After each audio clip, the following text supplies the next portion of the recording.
to improve our efforts and make those changes. One of the things that we've done this year is add more equipment to our fleet. We've purchased what's called a slide-in sander. That can convert a plow truck into a sander without the need for a crane, and that gives us a lot more flexibility as we serve the community. The sander joins other equipment purchases from the last several years, including the addition of snow gates. And if you spend any time in the winters in the Inland Northwest, you know how important snow gates are.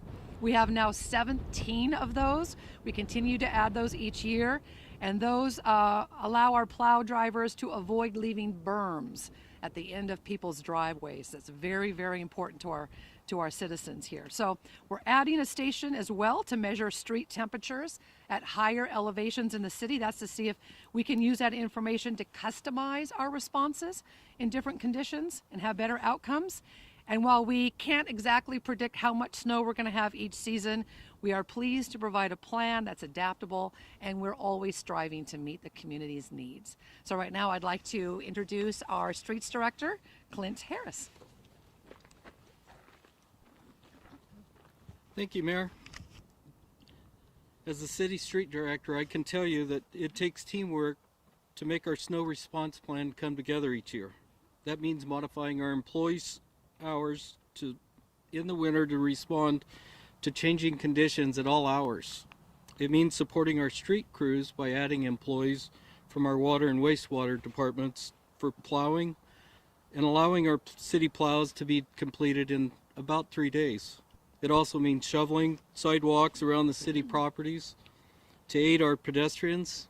And most importantly, it means collaborating with our citizens. We're asking our citizens to help us to make winter easier for all of us by parking on the odd side of the street throughout the entire snow season. We know that some neighborhoods are short on parking, but whenever possible, we're encouraging people to make it a habit for the entire season to park on the odd side of the streets. In downtown, parking's a little bit different. After it snows, we ask cars to move off the streets between midnight and 6 a.m. so we can clear out the parking bays in the streets. Our parking teams are providing courtesy notices on RVs and boats to give citizens a chance to move them into winter storage locations. We're asking our residents and our businesses to be diligent about clearing sidewalks and ADA ramps with the goal of creating a 36-inch clear path by 9 a.m. the morning following a snow. These are important pedestrian routes for bus riders, for disabled individuals, and also for our kids. We'll do our part too by trying to keep plowed snow off of sidewalks as much as we can. We're asking people to get to know their neighbors and to offer help to those who may not be able to shovel their walks and driveways. Remember, seniors and disabled individuals can call 311 to get connected to a volunteer service for snow removal before we receive wintry weather. Snow season really does require all of us to work together. I'd like to introduce our Public Works Director, Marlene Feist.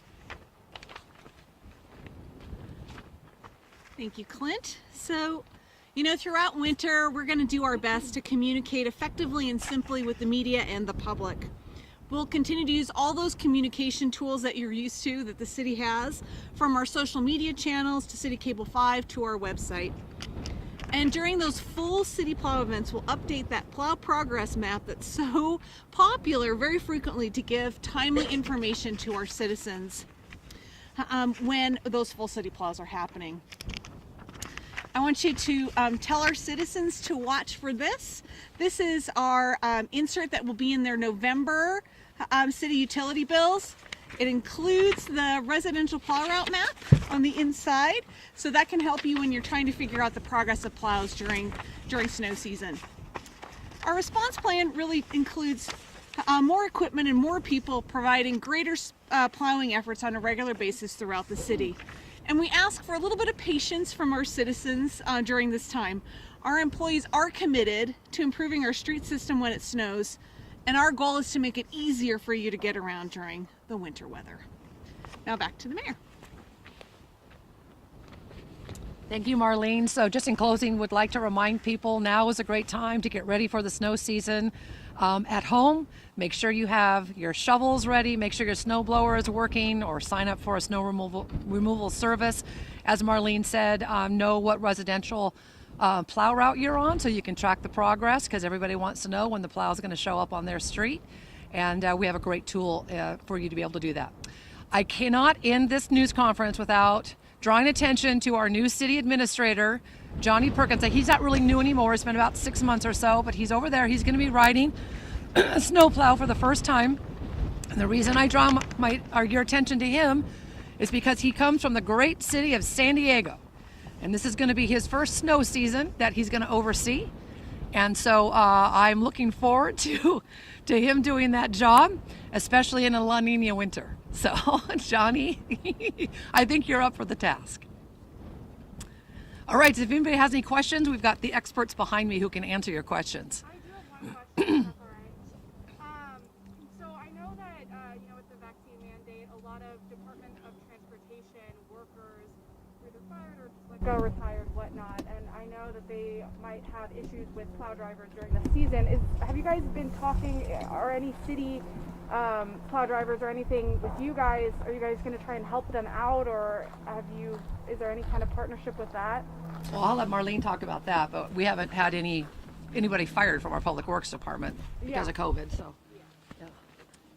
Yeah, so the state mandate doesn't apply to our public works teams here at the city. So there are other potential mandates that could come down from the federal government, so we're watching that really closely to see what kind of guidance is available. So, sorry, to clarify, I know that, but would you, I guess, have any of our local public works, plow drivers, whatnot, help out the state on the, state roads, highways, things like that? No, we're not really in the position to plow state roads. It's really the state's responsibility. It's different kinds of equipment that plow highways. They're much bigger fixed blade plow, nothing that we would have in our fleet. Plus, our responsibilities do keep us very busy in the city, so I don't think we have extra crews to offer to the state. Of course, we always work together. So city roads that are designated state highways, we probably can help with, as we already do, like on Trent and on Division Street. And then I have just another question. I was in Missouri and Indiana before this, and they ran out of salt because of these La Nina winters. What happens, I guess, or are you guys prepared for any kind of limited supply, or are you guys totally ready? I think Clint could probably answer this best, but we've been talking to our vendors to make sure that we have adequate supplies of sand, both liquid and granular de-icer, to last us through the winter season. We have a pretty good idea about how much we use each year, and we have that available to us. Clint, do you have anything to add that way? You're correct. It's a thankless job, so thank you. We all know drivers don't have patience when it comes to winter. What have you guys learned, and how is technology helping you guys do this job better? So I think what we have learned, Brian, is that we have to continue to look for new ways to do this, to be better each and every year. Clint has done a fabulous job at adding really specialized pieces of equipment that allow us to work in narrow streets, like in Brown's Edition or the Lower South Hill. We added those snow berms, and it was the best thing we could have done for our community, really, and they love it. And we continue to use that kind of approach. It's simple to say, oh, let's just put a tent up on the north side landfill and have sand available to us. But it's 10 miles between this location and our Main Street location. 10 miles in a plow takes a long time to drive. So they can come here, they can load up, and they can finish their work in Indian Trail. And isn't that an awesome addition for our community? So it's really about little things, incremental changes that make ourselves better each and every year. When winter's over, you're experts, but at the beginning, it's a learning process. Well, and just like for our drivers, we have to make sure that our teams are back in winter mode thinking that same way. We always have some new people who are new to plowing, particularly in our utilities, in water and wastewater, who supplement our crews during those big plows. So yeah, this is our transition time for our teams as much as it is our transition time for the citizens.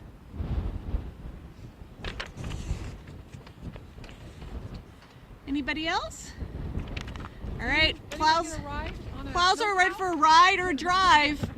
This is a great opportunity to check it out safely on gravel streets away from all humans and things you can hit.